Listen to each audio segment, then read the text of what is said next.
अडानी जी को इस देश में शायद ही कुछ ऐसा हो जो अब तक ना दिया गया हो। पूरा देश एक तरह से अडानी जी की रियासत बन गई है, चाहे एयरपोर्ट हो, चाहे समंदर के पोर्ट हो, चाहे कोई भी फील्ड हो, आप गिनाते चले जाइए। अडानी जी को सारा कुछ सौंप दिया गया है। हालात ये हैं कि देश के अंदर भले इस पर सवाल उठे हों लेकिन कोई कार्रवाई ना हुई हो, लेकिन अमेरिका ने उनके खिलाफ बाकायदा, आप जानते हैं, अरेस्ट वारंट जारी किया हुआ है। उसके बाद तमाम तमाशे चल रहे हैं जिस पर हम लगातार बात करते हैं। दोस्तों, सत्ता के अंदर बहुत सारी सरकारें आई, लेकिन किसी भी सरकार ने आज तक देश की सुरक्षा से किसी भी तरह का समझौता नहीं किया। लेकिन भाजपा सरकार ने जिस तरह से यहां पर समझौता किया और जिस तरह से अडानी को एक और चीज सौंप दी गई दोस्तों, उसके बाद से भारत के अंदर काफी सवाल उठाए जा रहे हैं। क्या पूरा भारत अडानी के हवाले कर दिया जाएगा? हमारे साथ वरिष्ठ पत्रकार मौजूद है अशोक कुमार पांडे जी, आप उनकी इस रिपोर्ट को देखिए। नमस्कार, मैं अशोक कुमार पांडे और स्वागत है आपका टीसीएच पर। अडानी जी को इस देश में शायद ही कुछ ऐसा हो जो अब तक ना दिया गया हो। देश शायद ही ऐसा कुछ होगा। अडानी जी की रियासत बन गई है, चाहे एयरपोर्ट हो, चाहे समंदर के पोर्ट हो, चाहे कोई भी फील्ड हो, आप गिनाते चले जाइए।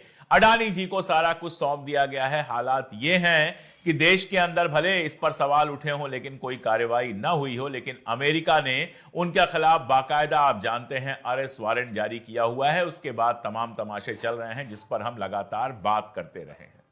लेकिन अभी तक देश की सुरक्षा एक ऐसी चीज रही है, और खास तौर पर पाकिस्तान की सीमा पर देश की सुरक्षा एक ऐसी चीज रही है। 80 साल में आज तक किसी सरकार ने देश की सुरक्षा के साथ कोई समझौता किसी रईस की रियासत को बढ़ाने के लिए नहीं किया। ये बात देश सही आप है। लूटते रहिए, एयरपोर्ट ले लीजिए, समंदर के पोर्ट ले लीजिए, बिजली ले लीजिए, सब ले लीजिए, लेकिन कम से कम पाकिस्तान के साथ जो सीमा थी वहां की जमीनों को लेकर इस तरह की लूट खसोट नहीं मची थी जो इस सरकार में मच रही है, जो खुद को कहती है कि हमारे यहां कोई करप्शन नहीं है, और जो पाकिस्तान की सीमा को और पाकिस्तान को लेकर इतनी सेंसिटिव है कि पूछिए मत।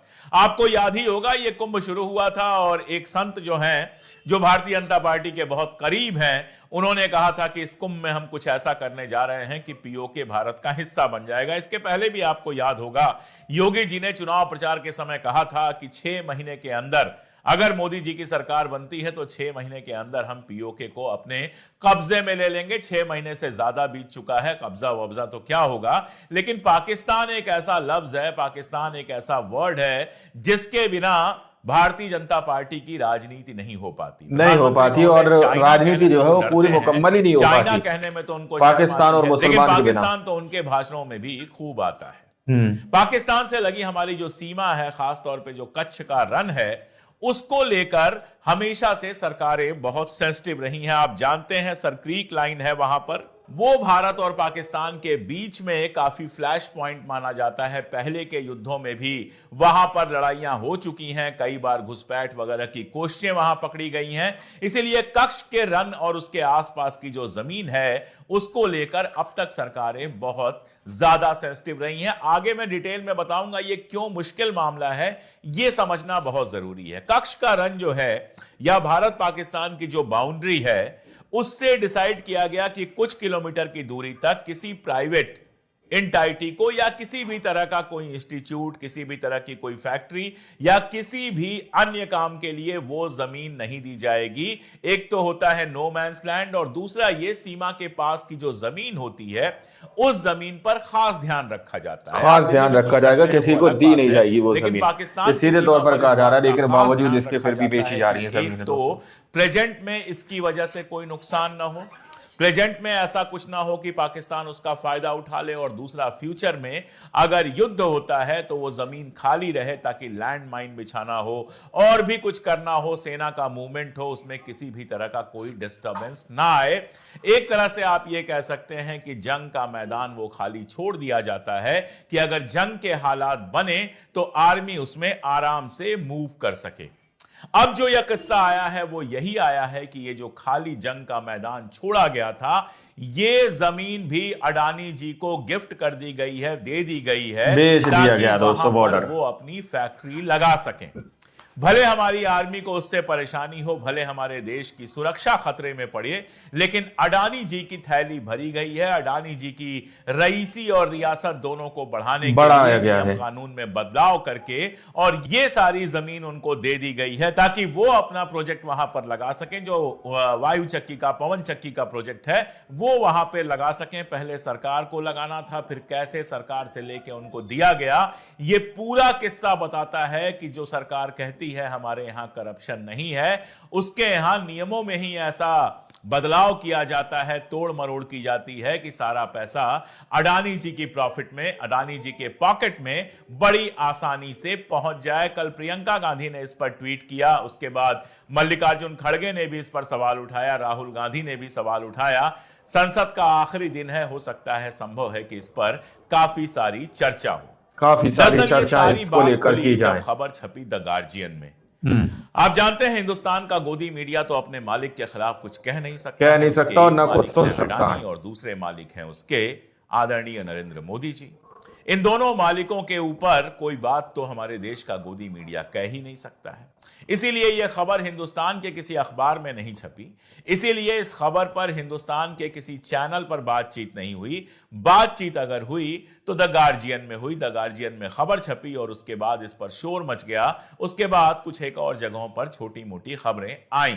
पूरा किस्सा यह है कि पाकिस्तान की सीमा के सबसे करीब 230 वर्ग किलोमीटर, 230 स्क्वायर किलोमीटर, या आप कहना चाहें तो इसको 90 स्क्वायर माइल्स कह सकते हैं। यह जमीन जो थी वो सरकारी उपक्रम था, solar energy corporation of India SECI, उसको आवंटित किया गया। यानी सबसे पहले यह जमीन दी गई सरकारी उपक्रम को। अब अगस्त 2023 में रक्षा मंत्रालय ने सीमा के नियमों में ढील देने पर सहमति जताई। मतलब यह कहा कि ठीक है, सीमा के नियम जो हैं उसके हिसाब से तो यहां पर कुछ नहीं बन सकता, लेकिन हम इस वाले मामले में ढील दे रहे हैं। सीधी बात है कि सुरक्षा से समझौता किया गया, जमीन के लिए ढील दी गई और यहां पर अक्षय ऊर्जा निर्माण के लिए देश की सुरक्षा से समझौता किया जा रहा है कि यहां पर आप अक्षय ऊर्जा निर्माण कर सकते हैं। अब जब सरकार की ओर से यह ढील मिल गई तो कीमत अचानक बढ़ के 10 गुना हो गई। अब होना क्या चाहिए था कि सरकार की ओर से ढील मिल गई तो SECI जो सरकार का उपक्रम है वो वहां पर अपना प्रोजेक्ट लगाता, लेकिन यहीं पर होता है खेल। मोदी जी के जो अक्षय ऊर्जा मंत्री हैं RK सिंह, उनकी अध्यक्षता में मीटिंग हुई और मीटिंग में SECI से कहा गया कि आप खुद यहां पर प्रोजेक्ट मत लगाएं, अब जमीन महंगी हो गई है तो ये जमीन जो है वो उसको किसी और को दे दें। अब किसी और का क्या मतलब है वो आप अच्छी तरह समझते हैं। जिस समय यह जमीन सौंपी गई है या कहा गया है किसी और को दी जाएगी जिसके लिए बिडिंग होगी, उस समय SECI ने बहुत क्लियर कहा है कि हमें इस बात की जानकारी नहीं थी कि सुरक्षा नियमों में ढील दी गई है। यानी एक सरकारी कंपनी जिसके पास यह जमीन थी, जो अगर कोई प्रोजेक्ट लगाती भी तो सरकार के कंट्रोल में होती, उसके हाथ से जमीन निकालने के लिए सीधे मोदी जी के मिनिस्टर ने प्रोत्साहित किया। उसके बाद जो वही हुआ जो हर बार खेल होता है, बिडिंग हुई और बिडिंग के बाद अब अडानी जी के अलावा यह जमीन किसको मिल सकती थी? अडानी जी जिस बिडिंग में होते हैं उसमें किसी और को तो कुछ मिल नहीं सकता।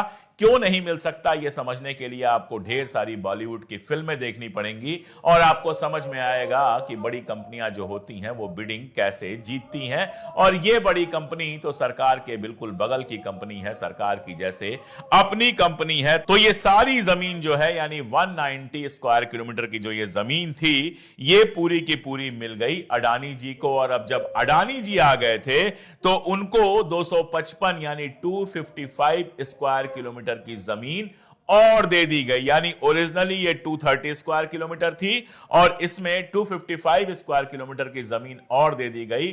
डबल से भी ये जमीन ज्यादा हो गई। यानी मोटी बात ये है कि सीमा से लगी हुई, पाकिस्तान के सीमा से लगी हुई लगभग 450 या 450 स्क्वायर किलोमीटर की जमीन अडानी को दे दी गई। और जहां कहा गया कि ये अपना प्रोजेक्ट लगाएंगे, जो पवन चक्की का प्रोजेक्ट है वो लगाएंगे। अब कई सारे रक्षा विशेषज्ञों का यह कहना है कि यह खतरनाक है, ये भारत की सिक्योरिटी के लिए खतरनाक है। भारत की सुरक्षा के लिए खतरनाक है, ये सीधे तौर पर कहा जा रहा है। अभी तक ऐसा नहीं हुआ, किसी ने देश की सुरक्षा से समझौता नहीं किया दोस्तों। अगर अटैक करता है तो आप बताइए जंग कैसे होगी? हम कैसे लगा पाएंगे लैंड माइंस?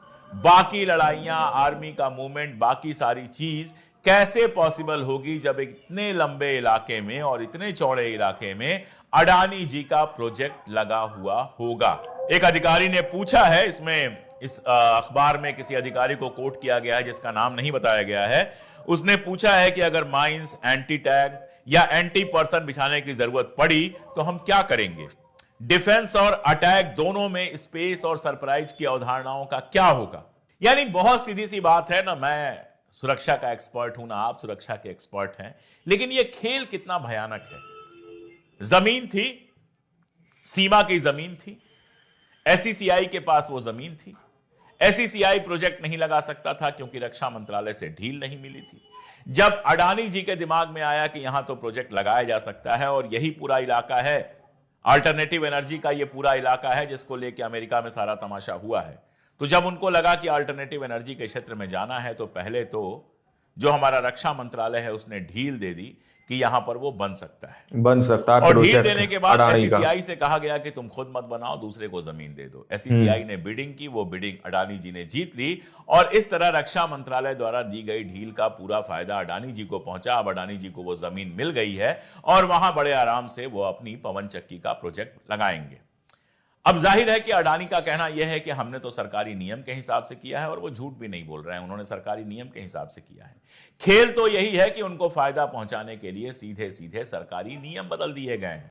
दोस्तों, आप लोगों ने इस वीडियो को शुरू से आखिर तक देखा। वीडियो के अंदर साफ तौर पर बात की गई है कि किस तरह से देश की सुरक्षा के साथ यहाँ पर सीधे तौर पर खिलवाड़ जैसी स्थिति बनी हुई है। अगर पाकिस्तान से किसी भी तरह से जंग होती है तो उसके आसपास के जो एरिया हैं, जो वहां की आर्मी की मूविंग का एरिया बताया जा रहा है, वो जमीन को भी पूरी तरह से अडानी को सौंप दिया गया। दोस्तों, जो लैंड माइंस हैं वो किस तरह से लगाए जाएंगे, इस तरह से सवाल यहाँ पर सीधे तौर पर उठाया जा रहा है। आप लोग समझ सकते हैं कि किस तरह से एक रईस को और किसी की रईसी को बढ़ाने के लिए किस तरह से देश की सुरक्षा को भी किसी दूसरे के हाथ में सौंप दिया जा रहा है। दोस्तों, आज से पहले मुझे नहीं लगता कि किसी सरकार ने इस तरह से किया होगा। आप लोगों को स्टार्टिंग में ही अशोक कुमार पांडे ने बताया कि किस तरह से देश की बहुत सारी संपत्ति को बड़े बड़े उद्योगपतियों के हाथों सौंप दिया गया है। अब देश की सुरक्षा के साथ भी इस तरह से हो रहा। दोस्तों, बाकी आप लोग इस रिपोर्ट के बारे में क्या सोचते हैं, क्या समझते हैं, अपनी राय कमेंट सेक्शन में जरूर दीजिएगा। मिलता है अगली वीडियो में, जब तक के लिए जय हिंद, जय भारत।